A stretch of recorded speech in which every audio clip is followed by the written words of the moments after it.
नमस्कार। कोरोना से जंग के इस विशेष कार्यक्रम में मैं रूपम त्रिविक्रम आप सभी दर्शकों का बहुत बहुत स्वागत करती हूं और उम्मीद करती हूं कि आप घर पर होंगे, सुरक्षित होंगे और घर से बाहर जब भी निकलते होंगे तो मास्क लगाना बिल्कुल नहीं भूलते होंगे। दर्शकों, ईश्वर का हम शुक्रिया अदा कर सकते हैं कि कोरोना की पहली और दूसरी लहर में बच्चों पर असर देखने को नहीं मिला, लेकिन कोरोना की जो तीसरी लहर है वो बच्चों पर खासा अटैक कर रही है, असर कर रही है नए नए वेरिएंट के रूप में। खासकर अगर हम बात करते हैं कोविड-19 की, तो घटते बढ़ते रफ्तार में हम सभी जहां प्रभावित हो रहे हैं, अभिभावक भी बहुत ज़्यादा प्रभावित हो रहे हैं।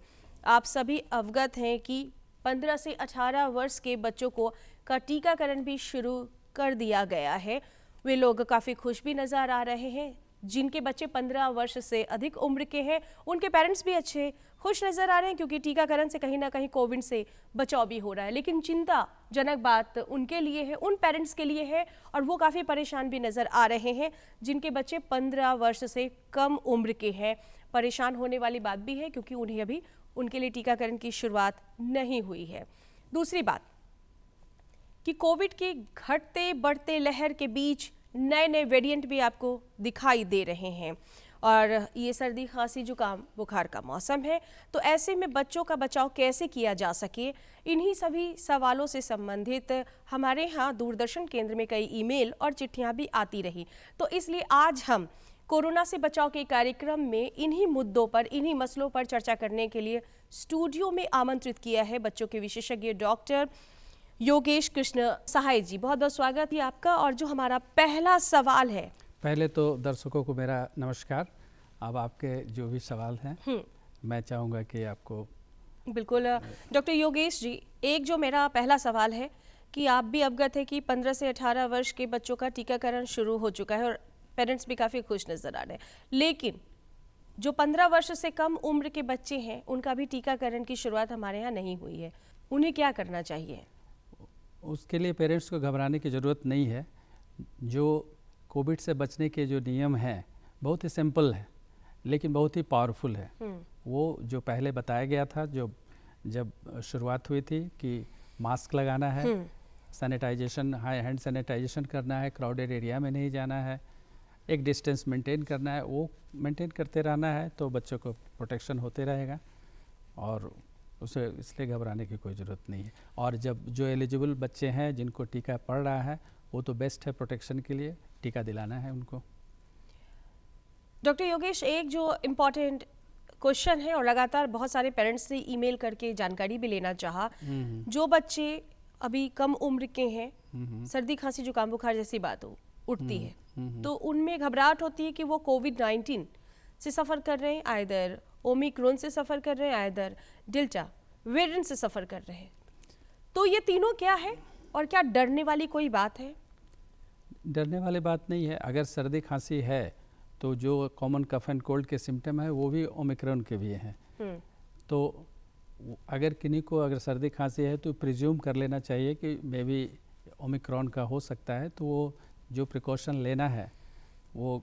और इस बार है फॉर्चुनेटली कि ओमिक्रॉन जो है वेरिएंट भले ही बहुत ही इन्फेक्टिव है, बहुत जल्दी एक दूसरे को इन्फेक्ट कर देता है, 10 times more than delta variant. पिछली बार जो था, जो बहुत ही सीरियस था, लाइफ थ्रेटनिंग था, लेकिन उसका इन्फेक्टिविटी उतना नहीं था जितना ये है। ये 10 times more infective, 30 times more infective है ये, और लेकिन इसकी सिविरिटी कम है। मैं ये सवाल करने वाली थी कि बच्चों के लिए कितना खतरनाक साबित हो सकता है ओमिक्रॉन? अभी तक जहाँ तक अभी जब से आया है और अभी जनवरी से शुरू हुआ है ये यहाँ हम लोगों के यहाँ, तो अभी तक कोई ऐसा रिपोर्ट नहीं है कि बहुत सीवियर आया है। 90% बच्चे का जो सिम्टम है माइल्ड है, जो 3 से 4 दिन तक, 3 से मैक्सिमम 5 डेज तक में ये ठीक हो जा रहे हैं। मतलब मोर कोविड वाली बात नहीं के बराबर नहीं है, सीवियरिटी नहीं है। बस सर्दी खांसी, कफ एंड कोल्ड जो नॉर्मल है, कंजेशन है, कभी बच्चों को बॉडी एक वगैरह भी होता है, वीकनेस है, यही से ये सिम्टम्स सब हैं कोविड के, और ठीक भी हो जा रहे हैं। ठीक है, बहुत अच्छी जानकारी डॉक्टर योगेश कृष्ण सहाय जी आप दे रहे हमारे दर्शकों को। एक जो महत्वपूर्ण क्वेश्चन बनता भी है और अक्सर पेरेंट्स ईमेल कर पूछ भी रहे हैं कि कफ एंड कोल्ड की आपने बात की, और ये जाड़े का मौसम है, ठंड का मौसम है, फिर गर्मी आएगी, चेंज ऑफ क्लाइमेट। ऐसी स्थिति में, जलवायु परिवर्तन की स्थिति में भी, खासकर बच्चों में, बड़ों में भी और बच्चों में भी कफ एंड कोल्ड फीवर देखने को मिलता है। तो ये कैसे डिसाइड किया जाएगा कि कोविड है, ओमिक्रॉन है, डेल्टा वेरिएंट है, आइदर जनरल सिम्टम है? कफ एंड कोल्ड है, उस सीजन चेंज होते हैं, कभी भी हो सकते हैं। और डायग्नोसिस के लिए तो फिर टेस्ट कराना है, रैपिड एंटीजन टेस्ट करा तो लेंगे। टेस्ट कब कराना ज़रूरी है? टेस्ट 2-3 दिन तक फीवर अगर सस्टेंड है, हाई फीवर है और नहीं कम हो रहा है तो फिर टेस्ट कराने की ज़रूरत है। नहीं तो यूजुअली 3 दिन 4 दिन में वो पैरासीटामॉल, हाइड्रेशन प्रॉपर होने से और वाइटामिन्स वगैरह देने से ठीक हो जा रहे हैं। डॉक्टर साहब, एक सवाल, क्योंकि आपने कफ एंड कोल्ड की बात की और बच्चों के बचाव की बात की, तो कफ एंड कोल्ड कितने दिनों तक बच्चों को रहे? और घर में अगर बच्चों को, किसी बच्चे को हमारे यहाँ हो गया या हमारे दर्शक देख रहे हैं उनके यहाँ किसी को हो गया, तो उनको क्या बचाव करने की ज़रूरत है घर में ही? घर में कफ एंड कोल्ड है, फीवर है, तो बच्चे तो घर में ही रहेंगे, उनका प्रोटेक्शन होना चाहिए। और बच्चों से भी बड़ों को भी हो सकता है, इसीलिए उनको मास्क लगा करके घर में रहना है।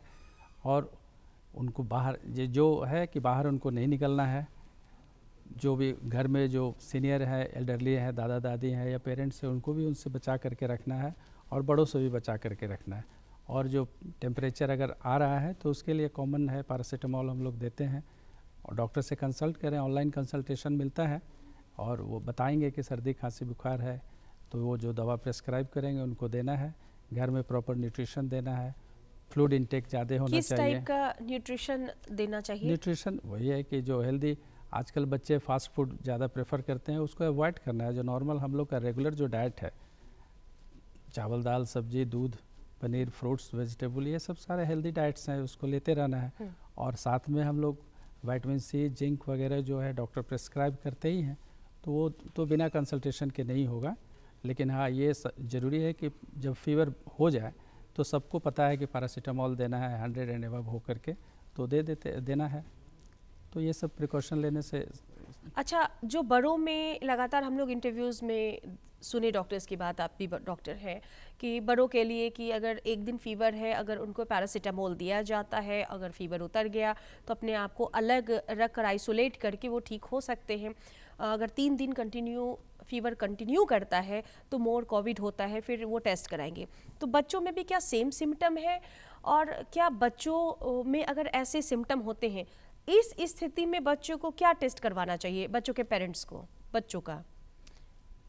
बच्चों के लिए रैपिड एंटीजन टेस्ट तुरंत करा करके उसमें पॉजिटिव आ जाते हैं, तब तो पता है कि हो गया और उसके हिसाब से कोविड के जो ट्रीटमेंट है वो चलेंगे। अगर नेगेटिव है और तो वो रैपिड एंटीजन टेस्ट करा करके कंफर्म होता है। ये RT-PCR से ही कंफर्म होते हैं। वो कंफर्मेशन के लिए ज़रूरी है, लेकिन इस बार इतना ज़रूरत नहीं है, पैनिक होने की ज़रूरत नहीं है। अभी है कि पेरेंट्स किसी के कांटेक्ट में आए, जो पहले था कि जो भी पेशेंट कोविड पेशेंट के कांटेक्ट में सारे लोगों को, अगर 100 आदमी है तो 100 का कराना है। इस बार ऐसा कोई रिकमेंडेशन है, अगर कांटेक्ट में है और उनको कोई सिम्टम नहीं है तो कोई टेस्ट कराने की ज़रूरत नहीं है। वो आपको अपना, अगर ट्रीटमेंट और अगर कुछ सिम्टम है उनके कांटेक्ट वाले को, तब आपको टेस्ट कराना है। पहले रैपिड एंटीजन टेस्ट करा लीजिए, पॉजिटिव है तब तो फिर ट्रीटमेंट चलेगा। फिर अगर नहीं है तो RT-PCR कराना है। सब एक ही साथ सबको RT-PCR कराने की ज़रूरत भी नहीं होती है।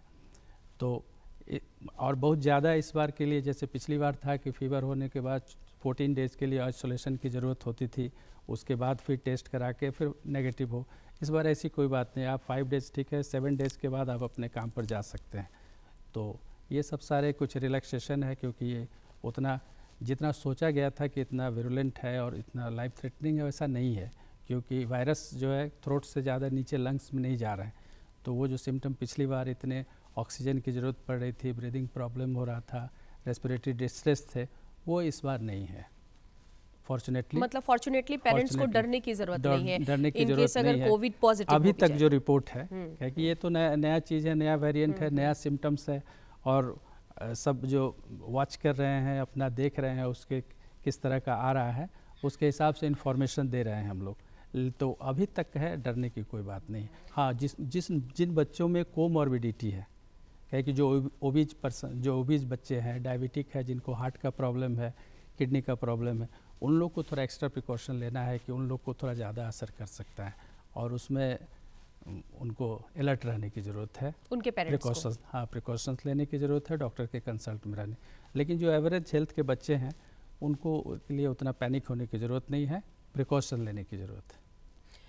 बहुत सही जानकारी दे रहे हमारे दर्शकों को डॉक्टर साहब, और पेरेंट्स को भी अवेयर रहने की ज़रूरत है, डरने की ज़रूरत नहीं है, डर के आगे जीत भी है।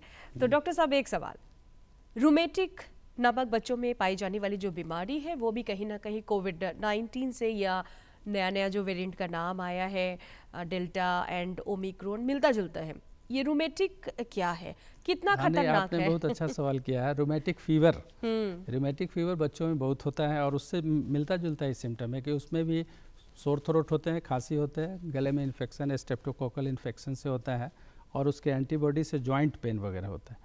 कोविड में भी अभी जो है बॉडी एक हो रहा है, माइल्जिया है, जॉइंट पेन होते हैं, उसमें भी होते हैं, लेकिन दोनों का डायग्नोसिस डिफरेंट है। हमने बताया कि अगर ओमिक्रॉन होगा तो उसका RT-PCR होगा या रैपिड एंटीजन टेस्ट से वो पता लगेगा और इसमें ASO टाइटर किया जाता है, ECG वगैरह, उसके अलग लाइन ऑफ ट्रीटमेंट है और वो भी डायग्नोसिस के लिए ज़रूरी है। अगर बिगर जॉइंट्स में इनमें पेन होते हैं और डिफरेंट जॉइंट में है तो उसको भी ध्यान में रखना होगा, डॉक्टर रखते हैं ध्यान में कि रोमेटिक पे, क्योंकि ये लॉन्ग टर्म में इसमें इसका असर होता है, हार्ट में प्रॉब्लम हो जाता है। तो अगर अर्ली स्टेज में डायग्नोसिस होकर उसका ट्रीटमेंट होंगे तो बहुत ही अच्छा रहेगा। इसलिए मतलब आपने बहुत रूमेटिक अच्छा कहा कि अगर है कि बच्चों में ये दोनों को साथ में ध्यान में रख करके भी रखना होगा, नहीं कि अगर कोई सर्दी खांसी बुखार है, जॉइंट पेन है तो ओमिक्रॉन ही होगा, ऐसी कोई बात नहीं।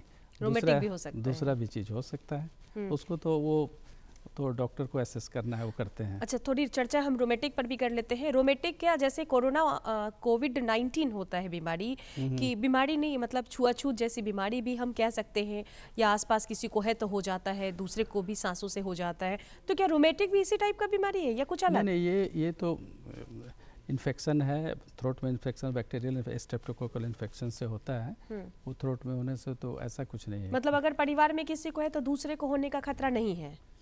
होने को तो हो ही सकता है, कोई कि ये है ड्रॉपलेट इन्फेक्शन है, खांसा ये किया, कुछ भी हो सकता है, तो सारा।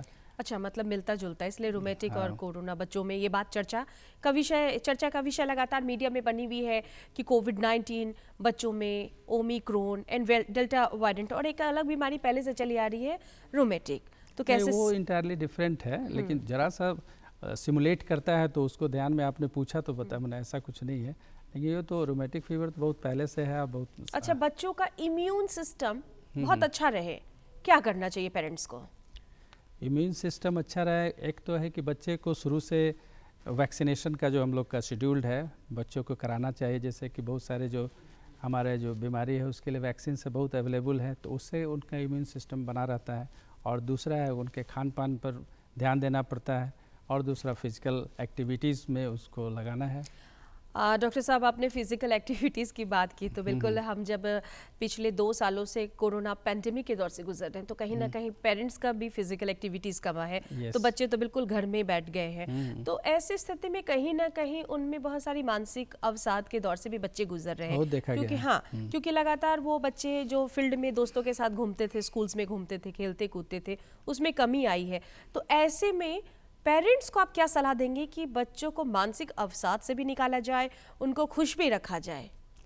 वो पेरेंट्स को तो इन्वॉल्व होना होगा बच्चों के साथ। देखिए आजकल जो है यूजुअली हमने देखा है कि सोशल मीडिया पर बच्चे, छोटे बच्चे को गेम खिला रहे हैं, यूट्यूब पर है, कुछ भी है, तो पेरेंट्स भी हैं, बच्चे भी हैं, इसलिए कोई एक्टिविटीज़ फिजिकल चाहे तो घर में भी फिजिकल एक्टिविटीज़ कर सकते हैं, कहीं भी एक साथ मिल करके खेल सकते हैं, बहुत सारा चीज़ एक्टिविटीज़। बहुत सारा चीज़ में क्या हो सकता है? अब जैसे स्किपिंग, आप सिंपल आप जानते हैं कि रस्सी से लेकर के कूद रहे हैं, आप कर सकते हैं, उसके लिए बहुत ज़्यादा जगह की ज़रूरत नहीं होती है, बिल्कुल, है कि नहीं? कुछ आप अपना घर में ही आप थोड़ा सा बैडमिंटन वगैरह खेल सकते हैं, योग प्राणायाम कर सकते हैं, उसके लिए बहुत ज़्यादा जगह की ज़रूरत नहीं है, लेकिन नहीं करते हैं हम लोग।